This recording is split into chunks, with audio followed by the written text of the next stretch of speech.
Months after the death of Denzel Curnell, his stepfather, Dwayne German, tells me he's still distraught.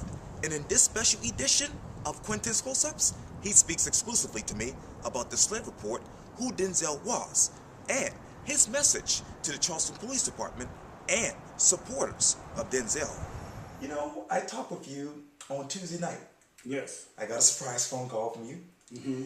And you told me that over the past 6.5 months, you've been extremely busy.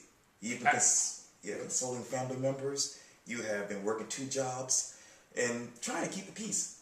Tell me, where are you emotionally? Emotionally, I'm still distraught, but my focus is trying to maintain the mental health and security of family members who've lost Denzel just as much as I. During this time of seasons, greetings, and rejoicing, Right. with a family member who will never come back home, it's been extremely difficult. With the media blast, the hard copy reviews, reigniting the same flames of distrust and dishonesty, impropriety that we shared because we have not been informed, we have not been acknowledged, and we have not been greeted in any way. Well, tell me, because you just mentioned the seasons, we just celebrated Christmas and New Year's. Tell me, what is your secret to really dealing with the reality that Denzel's no longer here? And he's not here for his first Christmas. There's no secret to that.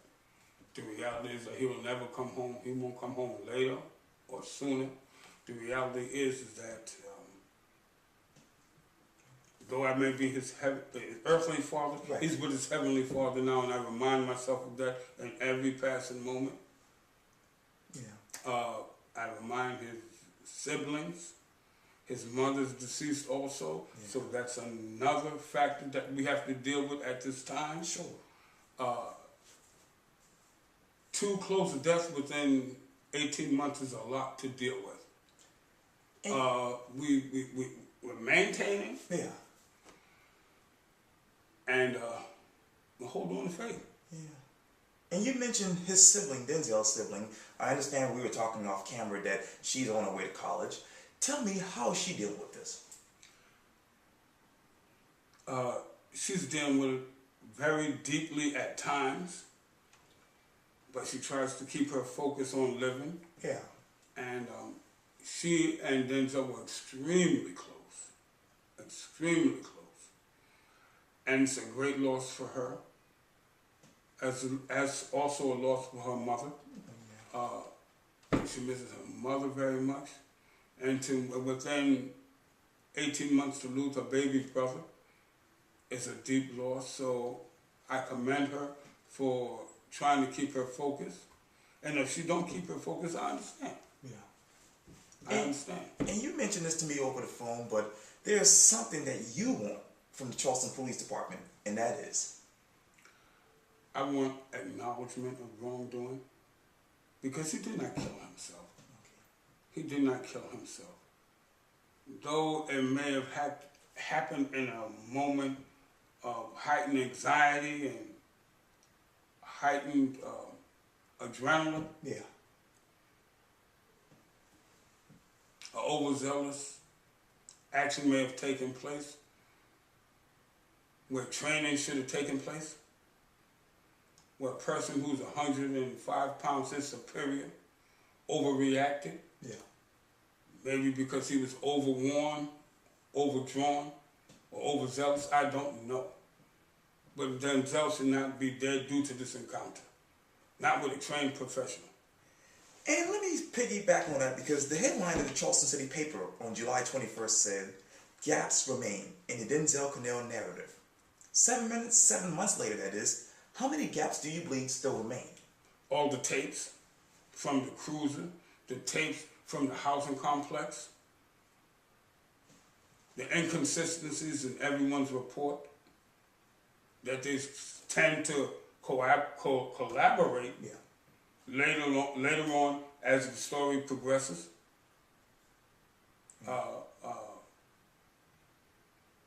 It's a tragic incident. Of course it is. Yeah. But it's a great loss for his family and mine. I think a loss of life due to any circumstance should be looked at more than that as just a tolerable loss. Yeah. I'm not looking for any restitution, though the family may seek. Okay. I'm looking for clarity in his name and his name. Oh God, what am I saying? His name and his legacy, because he was not what they painted him to be. Yeah, you said that on the phone. He was not what they painted him to be. They spoke to none of his educators. They spoke to some of his instructors during military time. And what did that tell you? What did it tell me? Yeah, what did that tell you when they didn't interview the educators and his peers? They wanted someone to go along with what they decided the story should be. Okay. That they will villainize him, will destroy him, and exonerate the officer. Therefore, exonerate ourselves. He didn't even have fingerprints on file. Therefore, he had no record. He was not an emotional weakling. That's why he joined the military, because he wanted to serve and do the right thing and be somebody out of the community with which he rose and which he fell. And we were actually talking off camera about the message that you had to Denzel about joining the military. I actually did. I said this would be a way and a venue for you to rise above where you came from and show the kids that you respect and love and want to look up to you. Sure. Because he loved all the little kids, and especially his nephews, because he was their role model. Okay. That you can make it. It can be done. If I can do it, you can do it. Follow me. I'll lead the way, follow me. Now, I don't want them to follow him where he is now. Because it's too much of that right now. Let's walk back down memory lane to June 20th. Tell me, how did that day started and how did it ultimately end? It started as it usually did. He was here. I was not here. After I got off work, I went to my lady's house where I reside at night after I get off work. Okay. I'm not going to mention her name. I'm going to keep her anonymous from this. From there, I came home that morning to prepare for work. And he was going off to his morning regimen of running and working out and all that stuff as I went to work. I came home at lunchtime. I briefly saw him. And as again, that day I got off work to go to another job. Okay. I briefly saw him and we stopped, we talked. Shook hands that we always do, talk about things briefly, the events of the day in his life and mine, and asked him was he all right. His food was prepared. He had money. I told him, be careful where you go. It's Friday night. You know I'm looking for you to go back into the military. So be careful in what and where you do. Yeah. And from the time that you got that devastating phone call to arriving on the scene, where was your heart and mind? That another tragedy had occurred, unbeknownst to me, that it was Denzel, and I was horror-struck, filled with anguish, delirious, bewildered, unbelieving that it could be him because he had that didn't have that demeanor. I was just horror-struck. SLED wanted to talk to me the next day. I could not talk to them until Monday because I was that bewildered and horror-struck and full of anguish. So tell me this, when did you know mentally that Denzel is no longer here? After the occurrence. Wow. After the occurrence, after going up and looking into his empty room. Right. He was no longer there. Not be able to see him in the morgue. Right. Not getting any information on the occurrences that happened that night. Only knowing what's happening through the media, which is spoon-fed and discerned by those in charge or those controlling the situation.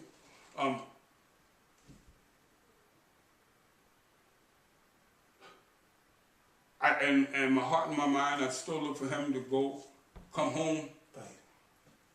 Because all high hopes and expectations of him Right. are gone. Wow. And he had the makings of being a good young man, a good principal in his community, and a good father. Yeah. And let's talk about the gun, because we talked about that off camera. You basically said that it was your gun. It was my gun. Talk to me more about that, because a lot of people don't know exactly what happened with that and how Denzel ultimately got it. It's an insecure place. Yeah. A secure place. And him knowing my house and having a full reign of my house, right. Our house, he knew what everything was. And he declined to look at touching anything before. He knew everything was. Why he did that at that time, I'm not at liberty to say, because that could pertain to further investigations, or could, you know, I mean, I'm not going to say that.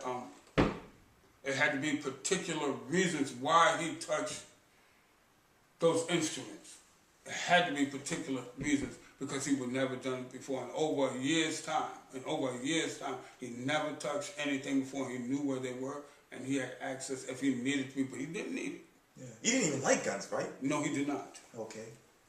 And generally when something like this, of this magnitude happens, a lot of people look for concrete for evidence. For you, you were looking for the surveillance cameras.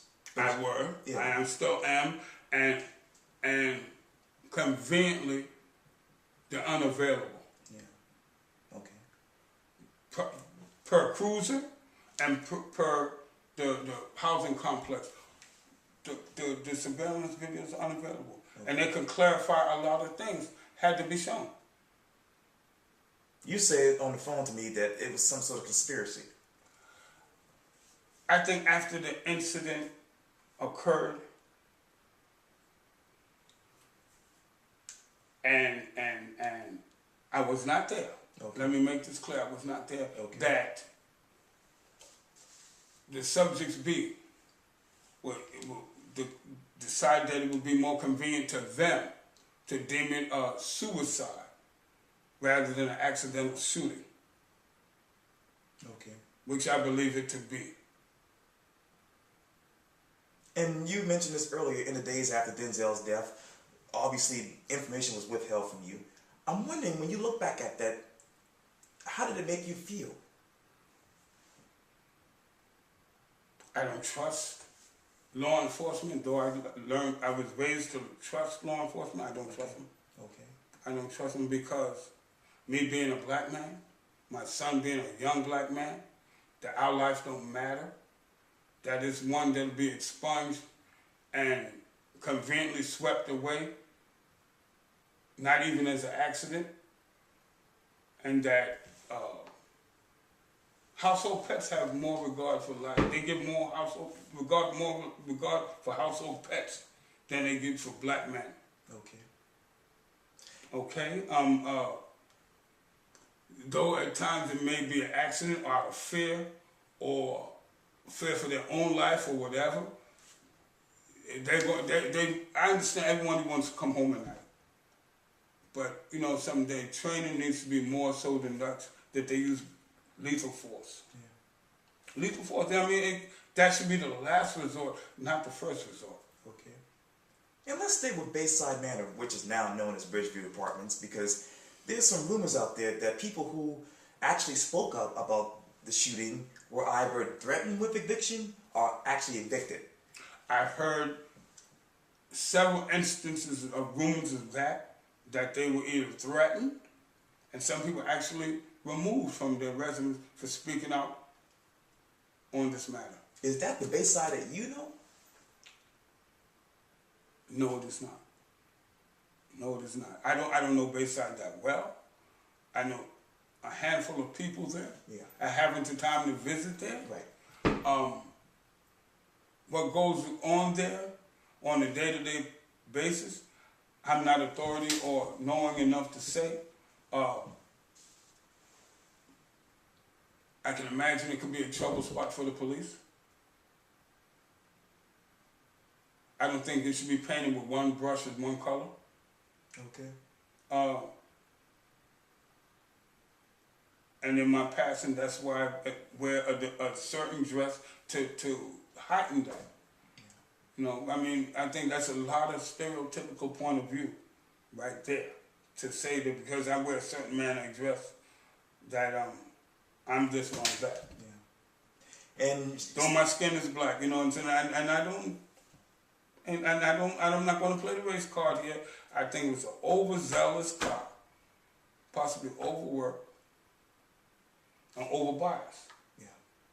And very much overbiased. You talk about stereotypes. The days following Denzel's death, a lot of people, some were positive, some were negative. They basically, as you say, paint Denzel as a suicidal guy. When you look back at that, what goes to your mind when you hear people talk negative about a son that you have known all of his life? Fury. Okay. Yeah. The suicidal angle is to exonerate themselves and the officer. And I will repeat again, the officer was overzealous in his pursuit. Okay. Okay. Possibly biased in his mind because he's stereotypical as well. How so? Because of the manner of dressing a young black male must be doing this, must be doing that. Okay? I mean, if he had not approached Denzel and his stereotypical pursuit, would Denzel be alive right now? I ask you that. I ask the audience, anyone who sees this, and I thank everyone who will take interest enough to watch this as you interview me and I ask you questions as well. Do you think Denzel would be alive at this time? Or do you think it would have had another outcome if he didn't have the mindset that he had? Either way and or it should not have resulted in his death. This is a trained professional, 105 pounds his superior. That's a lose-lose situation to me. Okay. He should have used other protocols, other measures, other means of disarming him. And I heard Denzel comply. Yes, I read that report. Heard Denzel comply. I heard he actually was kicking Denzel as his later corpse. Oh, wow. And they made mention to that in the report. Did I'm in the liberty to say where I got it from? Sure. But he was actually kicking Denzel. That's why he had subject bruises, which I don't believe were the result of a kick. And we were talking over the phone on Tuesday night, and you had a message to the supporters of Denzel. And what's that? I thank you for your interest in this matter. I am not trying to play any card here. I'm not trying to drum up any unnecessary support. Right. All I want is justice and clarification for my son's name. That's it. I'm not looking for restitution. His family, the siblings may want restitution. I want suicide removed from his name. He did not take himself, but when you remove suicide from his name, how did he die? Was it accidental? Was it intentional? There lies in those questions, but I want suicide removed because he did not take himself. And you mentioned about how Denzel, was an honest kid and integrity. You told me this on the phone too. But for those who don't know, who didn't know Denzel, how would you describe him? Denzel was very family oriented. His goal in life was to mentor and see his siblings had some checkered past. Okay. Being that he was the baby of 3 children, he was determined to make it, and he was actually mentoring them that they could make it. Sure. And he was going to be the light to shine on them and say, well, listen, if I can do it, and I'm the baby and I'm younger than y'all, y'all can do it. And he was an inspiration to all his nieces and nephews, his cousins, that he was a rising star in his family and community. Now, if you ask his educators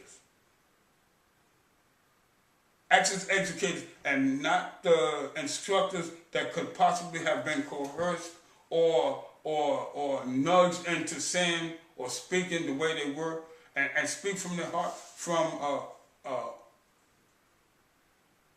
intimate or personal relationship with him and teaching him and knowing him. Yeah. He was not that kind of kid. Because people still come up to me today with condolences of him and say, that's the wrong one going. And let me talk about that, because he attended Burke High School, graduated in 2013. Yes. That's my alma mater. So how could you describe Denzel as a student at Burke? Even though he survived the loss of his mother mid-year, and it affected his siblings as much as him, that's why he came to live with me, to be in proximity of Burke, and to continue. He was determined to finish high school. And he did. He did. He was determined to make something of himself. And him and I talked on several occasions, many times. We'd ride around as I was teaching him to drive. Yes. Which direction he was going to take. I said, the most economical for you, son, is military without incurring all the student debt. Right. I say, because you can earn while you learn. Yeah.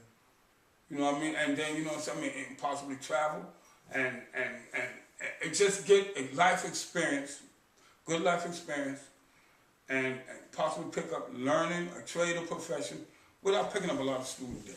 Yeah. And that's what and as he was on the path to that. But, he was just 19, man. Wow. And he suffered the loss of his mother. Right. And I tried to be all that I could to him because, something, if you still have your mother, then you don't understand. Right. Some people at 50 and 60 may still have their mother. I was 48 when I lost mine. Wow. And it devastated me for a couple of years, but she was ready to go. Not a 19-year-old at sudden death, right out of high school. Like he went to Vietnam and got killed as soon as he hit the battlefield. No. You told me on the phone that, as far as the supporters, that is, to stand tall and stay in position. I do, because you know something, and the climate today, and I believe it's a societal problem.